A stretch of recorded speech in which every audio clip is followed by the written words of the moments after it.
Hello friends, आप सबका स्वागत है लाइफ साइंस कैफ़े में। आप देख रहे हो 8th क्लास की जियोग्राफी, जिसमें हम फर्स्ट चैप्टर कर रहे हैं। ये हिंदी की बुक है और हिंदी में से हम आप ये समझ लो शॉर्ट नोट्स भी कर लेंगे।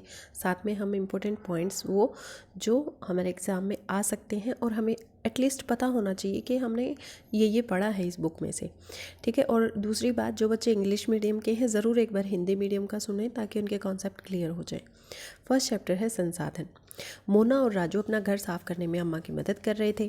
इन सभी चीज़ों को देख कपड़े, बर्तन, कंघा, शहद की बोतल, किताबें बहुत उपयोगी हैं। इनमें से प्रत्येक उपयोगी चीज़ थी, ठीक है। मोना ने कहा इसलिए ये महत्वपूर्ण है, उपयोगी है इसलिए महत्वपूर्ण है। तो अम्मा ने कहा ये संसाधन है। संसाधन क्या है? अम्मा से राजू ने प्रश्न पूछा। अम्मा ने बताया कि प्रत्येक वस्तु जिसका उपयोग हम आवश्यकताओं की पूर्ति करने के लिए, आवश्यकताओं को पूरा करने के लिए करते हैं, वो सारे संसाधन हैं, ठीक है। किसी भी चीज़ का उपयोग अगर हम अपनी आवश्यकता पूरी करने के लिए करते हैं तो वो हमारे लिए संसाधन है। मतलब अपने चारों ओर देखिए और निरीक्षण कीजिए कि आप संसाधनों के विविध प्रकारों को पहचानेंगे और पहचानने में सक्षम होंगे। प्यास लगने पर जो जल पीते हो वो भी संसाधन है। अपने घर में जिस विद्युत का उपयोग करते हो, स्कूल से घर पहुंचने के लिए उपयोग की जाने वाली रिक्शा, पाठ्य पुस्तक और उसका प्रयोग आप अपने अध्ययन के लिए करते हो, ये सभी संसाधन है। आपके पिता ने आपके लिए नाश्ता तैयार किया है। उन्होंने जिन ताज़ी सब्जियों का उपयोग किया है वे भी एक संसाधन है। तो आओ कुछ करके सीखें। ये देखो, अपने घर और अपनी कक्षा में उपयोग की जाने वाली 5 संसाधनों की सूची बनाइए। ये आपको सूची बनानी है, आपको बताना है कि ये चीज़ हमारी आवश्यकताओं को पूरा करती हैं, तो ये हमारे लिए संसाधन है। देखो, जल, विद्युत, रिक्शा, सब्जियां, पाठ्य पुस्तक, ये सब एक जैसा, इन सब में एक जैसा क्या है? उनमें से सभी वस्तुओं का उपयोग आपके द्वारा किया जाता है, ठीक है। इन सब का हम उपयोग अपने लिए करते हैं, इसलिए वे उपयोगी हैं। एक वस्तु और पदार्थ की उपयोगिता और प्रयोज्यता उसे एक संसाधन बनाती है। मतलब वो चीज़ कितनी इम्पोर्टेंट, वो हमारे लिए संसाधन बन जाती है। राजू अब जानना चाहता है कि कोई भी वस्तु संसाधन कैसे बनती है। अम्मा ने बच्चों को बताया वस्तुएं उस समय संसाधन बनती हैं जब उनकी कोई वैल्यू होती है, कोई मूल्य होता है। इसका उपयोग अथवा प्रयोग तथा उपयोग उसे मूल्य प्रदान करता है। सभी संसाधन मूल्यवान होते हैं, अम्मा ने कहा। मतलब अगर हम उसका प्रयोग ज़्यादा करते हैं तो वो ज़्यादा कीमती संसाधन है हमारे लिए, है ना। और ये भी डिपेंड करता है कि वो हमारे लिए इजीली अवेलेबल है क्या, तो उसकी कीमत उसी हिसाब से होती है। मूल्य का अर्थ है महत्व होना, ठीक है। कुछ संसाधनों का आर्थिक मूल्य होता है जबकि कुछ संसाधनों का आर्थिक मूल्य नहीं होता। मतलब कुछ को हम पैसे दे के खरीद सकते हैं और कुछ को नहीं खरीद सकते। जैसे कि धातुओं का आर्थिक मूल्य होता है, मतलब हमें कोई सोना, चांदी, लोहा, सिल्वर, जो भी चीज़ खरीदनी हो हम उसे पैसे देने पड़ते हैं, तो वो क्या है? आर्थिक मूल्य वाली चीज़ें। लेकिन एक मनोरम भूदृश्य का आर्थिक मूल्य नहीं होता।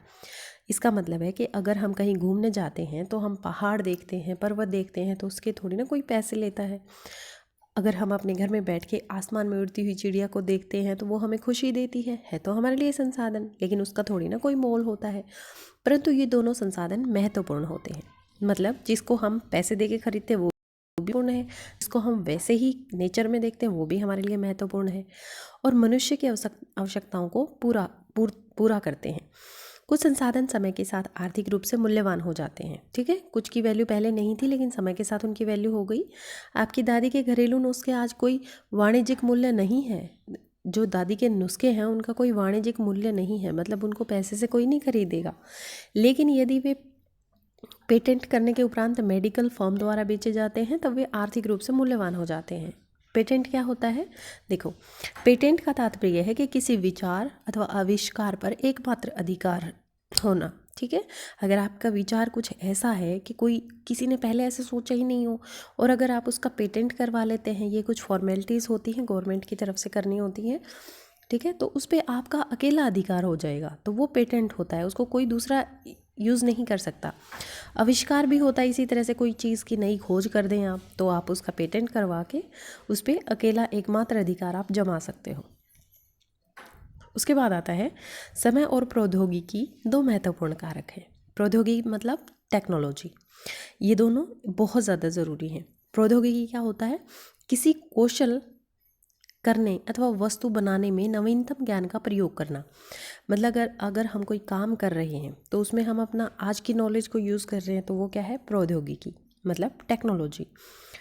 जो पदार्थों को संसाधन में परिवर्तित करते हैं। क्या चीज़ परिवर्तन करता है?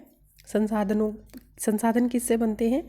हम अगर किसी चीज़ पे टाइम लगाते हैं, टेक्नोलॉजी यूज़ करते हैं, उस चीज़ को ज़्यादा इम्पोर्टेंट बनाते हैं, उन्हीं से संसाधन बनते हैं। तो ये दोनों चीज़ें महत्वपूर्ण हो गई, दोनों लोगों की आवश्यकताओं से संबंधित हैं। मतलब टाइम भी लोगों की आवश्यकता को पूरा करता है, टेक्नोलॉजी भी पूरा करती है। लोग स्वयं ही सबसे संपूर्ण संसाधन है, महत्वपूर्ण संसाधन है। मतलब कोई भी इंसान है वो भी एक संसाधन है। ठीक है, ये भी हम समझेंगे इस चैप्टर में, हमें अच्छे से समझ आ जाएगा। ये लोगों के विचार, ज्ञान, आविष्कार और खोज ही है जो अधिक संसाधनों की रचना करते हैं। देखो, अगर इंसान नहीं होता तो इतनी ज़्यादा तरक्की नहीं होती, इतने ज़्यादा बड़े बड़े घर नहीं होते, इतनी फैक्ट्रीज़ नहीं होती, इतना सामान नहीं बनता। तो लोग भी एक संसाधन हुए जिससे हमें बहुत सारी चीज़ें मतलब अलग तरीके से सहज रूप से मिलने लगी हैं। प्रत्येक खोज और आविष्कार से बहुत से अन्य खोज और आविष्कार होते हैं। मतलब अगर एक खोज हो रही है तो उसके साथ हज़ारों मतलब और दिमाग में आते हैं लोगों के कि हाँ ऐसा भी हो सकता है। जैसे आग की खोज से खाना पकाने की पद्धति और अन्य प्रक्रियाओं का प्रचलन हुआ। आग की खोज हुई तो खाना पकाने की भी शुरू हो गई और बहुत सारी चीज़ें हो गई साथ साथ। पहिए के आविष्कार से अंततः परिवहन की नवीनतम विधियों का विकास हुआ। पहिया बना था तभी तो परिवहन आसान हुआ था, है ना। इसी तरह से जल विद्युत बनाने की प्रौद्योगिकी ने तेजी से बहते हुए जल से ऊर्जा उत्पन्न करके एक महत्वपूर्ण संसाधन बना दिया। मतलब बिजली बनाई चलते हुए पानी से, तो ये भी एक संसाधन बन गया हमारे लिए। अब क्या है कि गोला बनाना है आपने, वाणिज्यिक मूल्य जिनका नहीं है, यहाँ पे एक लिस्ट दी हुई है नीचे आप देख सकोगे, जिसमें बहुत सारी चीज़ें ऐसी हैं जिनका कोई मोल नहीं है।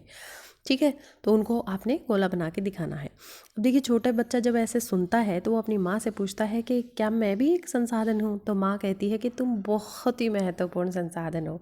माँ ऐसे ही प्यार करती है ना बच्चों को, तो वो कहती है कि हाँ तुम एक बहुत महत्वपूर्ण संसाधन हो।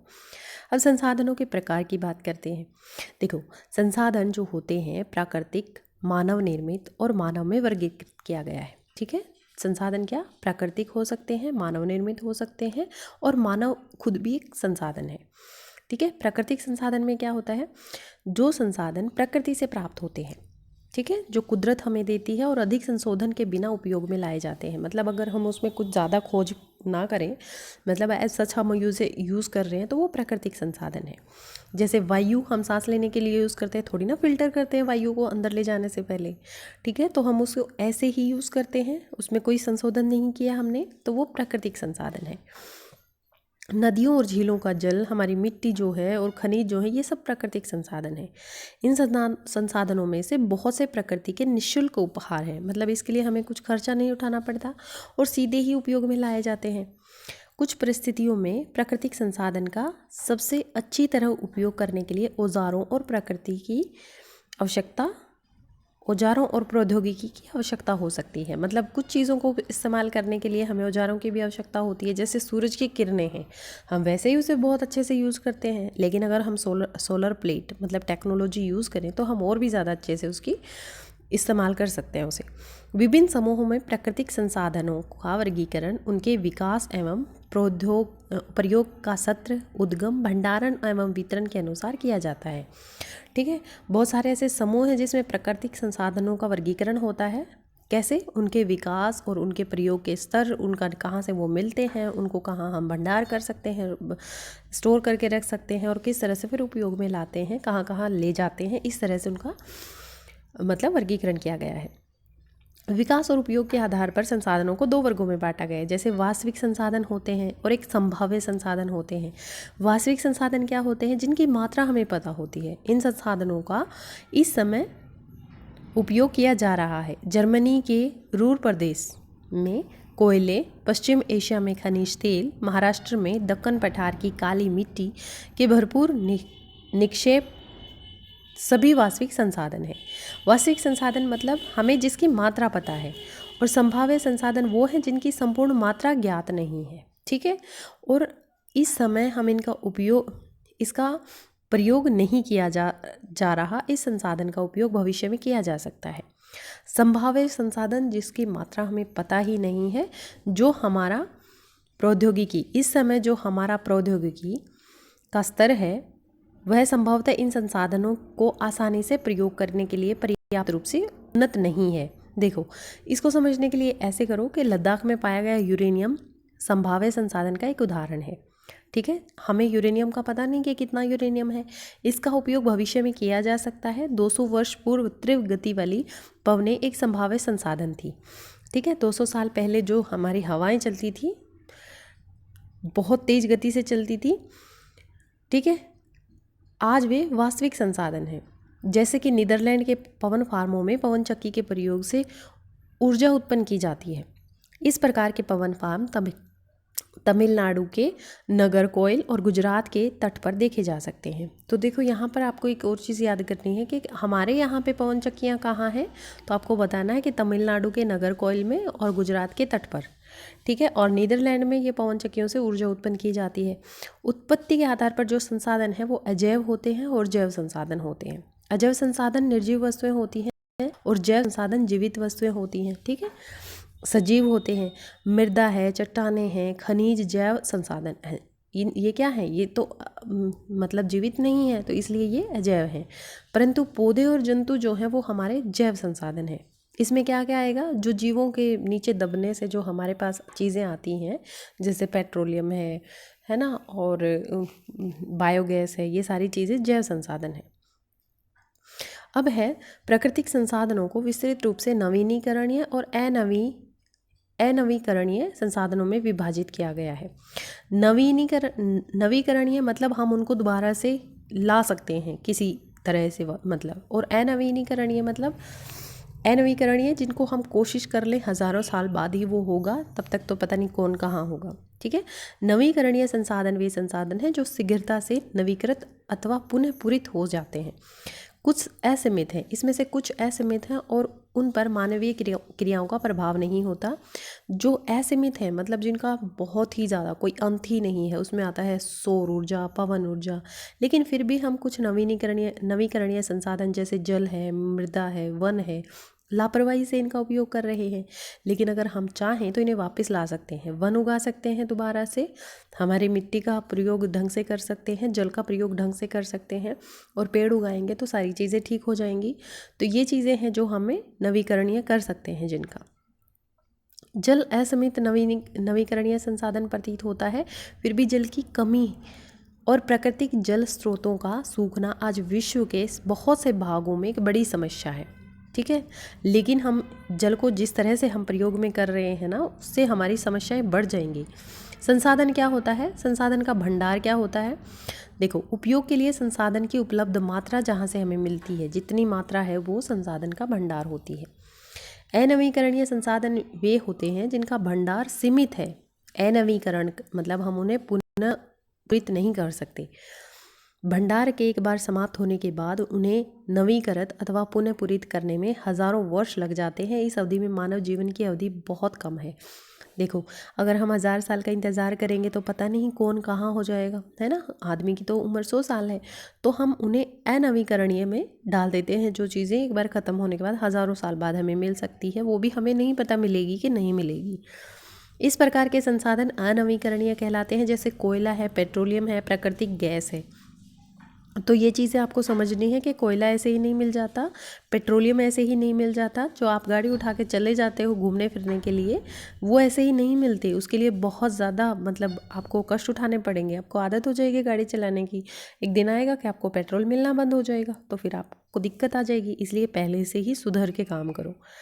संसाधनों के वितरण के आधार पर वे सर्वव्यापक और कौन सा स्थानिक हो सकते हैं। ठीक है, सर्वव्यापक और स्थानिक मतलब अगर उन्हें ऐसे देखें कि हर जगह मिलने वाली चीज़ अगर कोई है तो वो सर्वव्यापक। स्थानिक मतलब कोई किसी एक जगह पे ही मिलती है। जो संसाधन सभी जगह पाए जाते हैं, जैसे वायु है, हमें सांस लेने के लिए मिल जाती है ना, हम कहीं पे भी चले जाएं, तो ये क्या है? सर्वव्यापक। लेकिन वह संसाधन जो कुछ निश्चित स्थानों पर ही पाए जाते हैं वो स्थानिक होते हैं, जैसे तांबा है, लौह अयस्क है ना। तो इस तरह की चीज़ें जब आप पढ़ते हो तो आप गूगल सर्च किया करो कि तांबा इंडिया में कहाँ कहाँ मिलता है। ठीक है, अगर आप इतना भी नहीं कर सकते तो आप जिस भी स्टेट में रहते हो, जिस भी जगह पे रहते हो, उसका आप एक बार गूगल सर्च करो कि यहाँ पे कौन से आयंस मिलते हैं, कौन से मेटल मिलते हैं, किन की यहाँ पे खोज हुई है, क्या क्या कुछ है, उसके एरिया के बारे में पता करो। आपकी जो इंटरेस्ट है वो बढ़ जाएगा।